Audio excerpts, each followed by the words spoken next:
Won't you fill my heart with song and let me sing forevermore? You are all I long for, all I worship and adore. In other words, please be true.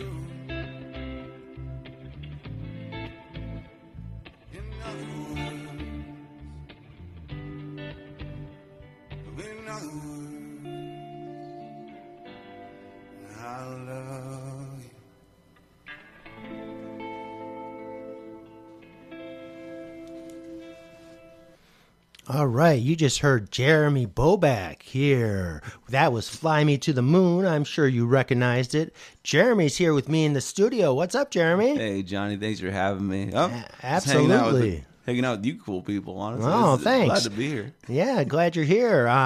Jeremy's got an upcoming show. Jeremy, tell us about your show and where it's at and everything. So recently, I recently moved to town. I'm from Syracuse and Buffalo originally, which I'm from Buffalo originally right, too. Let's go. Buffalo boys. I've got a quick question for you before we get into that. Yeah, Yeah, go ahead. This is an important question for everyone from Buffalo. Do you prefer Anchor Bar or Duff's when you get your wings?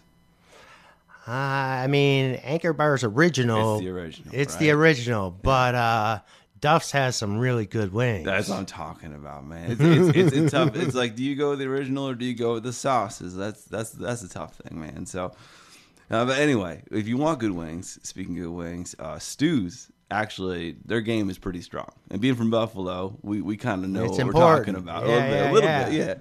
Yeah. So Stu's is a really special place. I've actually I hadn't been to it until I had a work party there. Mm-hmm. It was a retirement party, and we went there. And there's some places you just walk into, you just know they're special, and that place just felt special. Like the community that goes there was just so lively and welcoming. Mm-hmm. And I got a chance to meet Bob and Mary Kay. They're like the couple that runs it, and they started it, and they're just they're extraordinary people. They're just like the most beautiful people ever. You can just see like they're the whole reason this whole thing works the way it does. You know, like the community built around like this beautiful dream they had, and it's just such a cool place. just very warm and welcoming. And excited to be there. It's Stu's this Saturday, February 28th at 7 to 10 p.m. All right. You can come be a part of this awesome, beautiful community. It's a really cool place. Nice, cool. So you said you moved to town recently. I did, Yeah, you were up in Syracuse for a while. So how long you been playing? And where'd you get your musical influences from? That's a really good question. I've been playing for about 20 years, so it's been a long time of just playing music in general. My family all kind of played music growing up. My brother was really into the punk scene in Buffalo. Oh, nice. That's my bread and butter. Back in that was my scene. Electric Ave and all the good stuff out there, man. Really good punk show, really good punk scene out in Buffalo, and it was really fun going to the shows. The ballroom was the ballroom. Were you there? Yeah, I was there with dude, the ballroom. The ballroom is awesome. It's still there. Amazing. It's still standing. Like with Didn't the Pink Flamingo burn down or something? I don't remember. I think the Pink Flamingo burned down. Oh, I don't know. Is it the Pink or is it the Pink Flamingo? Because there's the Pink and it's a bar. I've never heard of the Pink Flamingo. Maybe it's the Pink. I think the Pink burned down. Yeah. Oh no. I mean, kind of good in a way. It needed a renovation. No offense. It was a staple, but if it did burn down, it was probably dive. time. Yeah, it was a dive. Time for that to go. But no, cool spot, cool scene out in Buffalo. My brother was really into it, and I looked up to him a lot, and so I got really into the punk scene as well. Pop punk, if I'm being honest, definitely veered towards Blink and.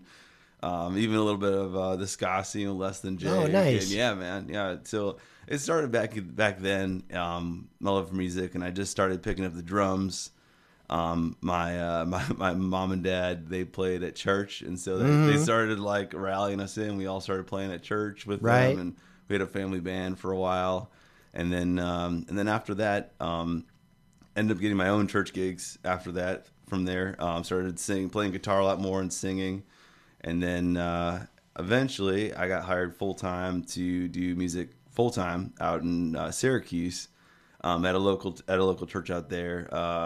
Shout out to Divine Mercy. Really cool people, really cool pastor. Awesome. Really cool, really cool community too. Like a small town, but like just some of the most warm people you'll ever meet. Yeah, that's wonderful. They look out for each other.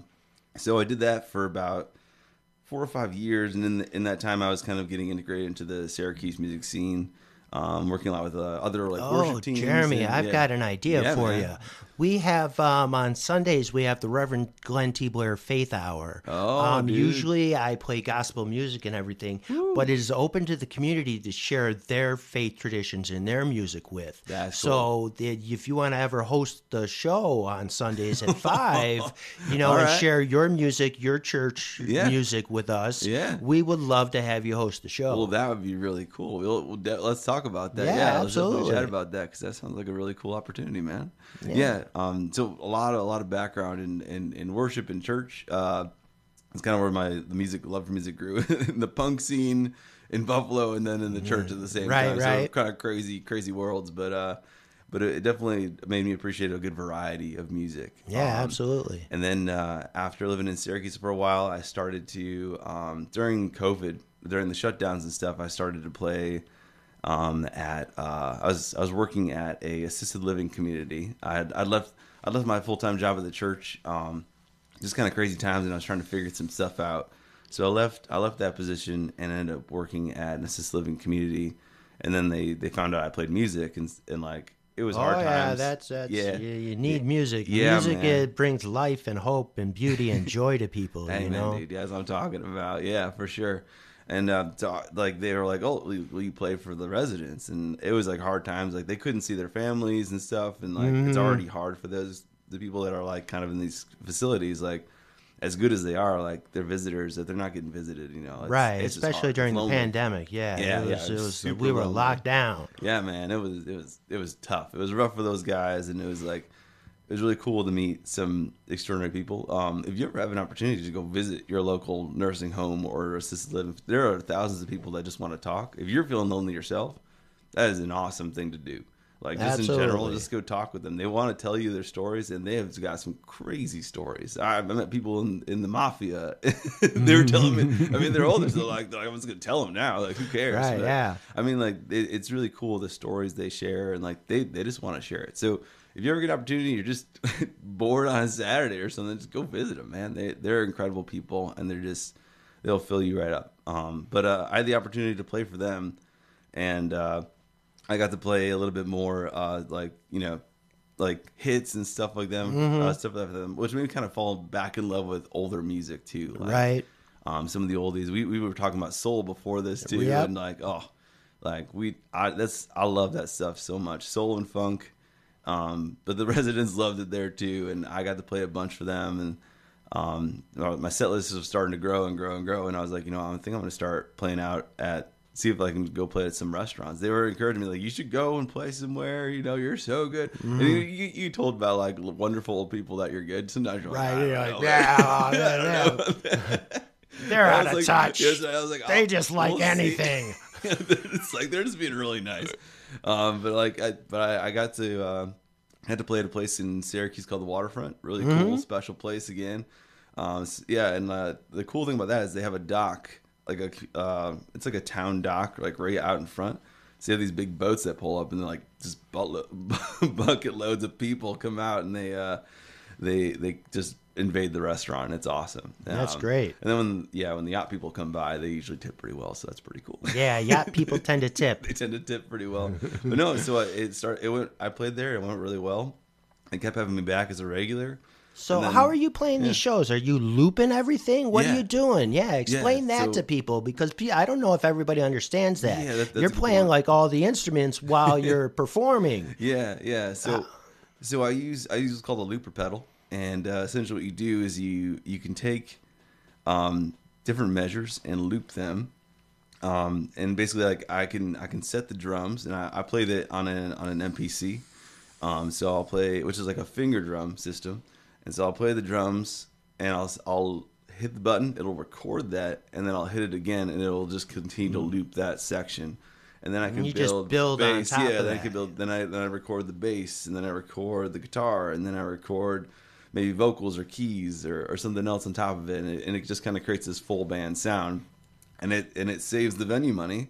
And it saves me money. Yeah, you don't have to do a backing band. If you can loop things, you can do it all yourself. Yeah, exactly. I mean, if you can play with the other people, you should. Right now in my life, right now it's I've got 2 little boys, and I don't have the time right now to meet with a band every twice a week to make it really rehearse. happen. Yeah, I can do it in my basement at home while they're napping. So it works out right now as a looper. But yeah, really cool, really fun. It builds a really big sound.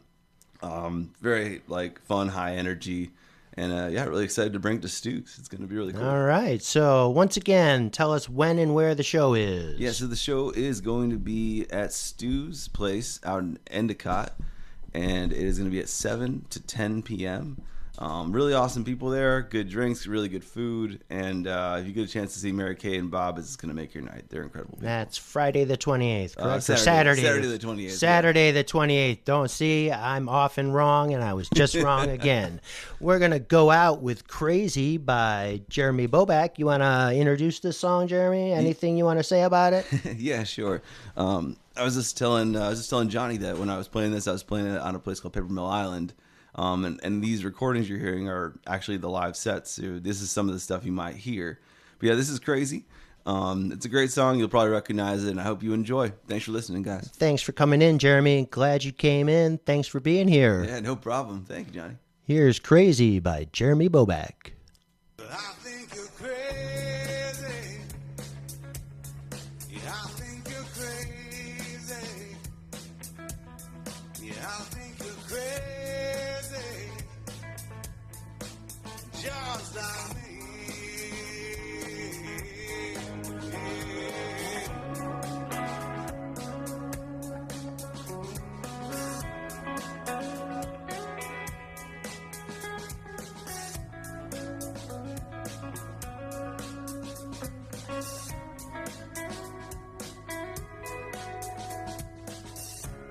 My heroes have the will to lose their lives early.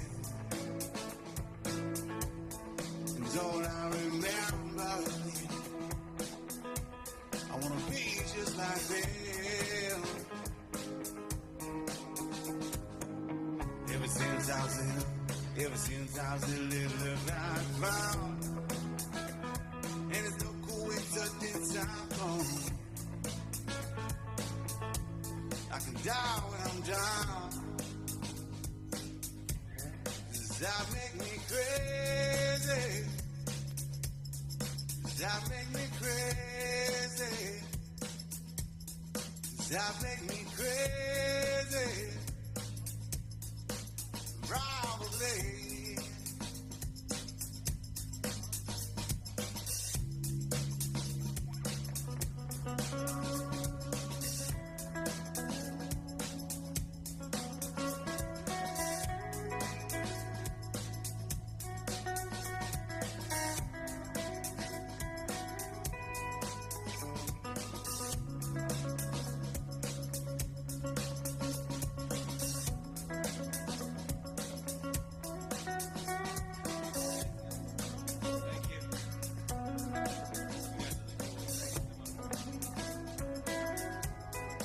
That make me crazy.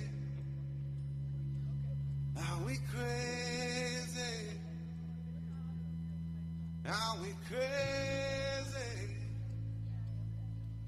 Probably.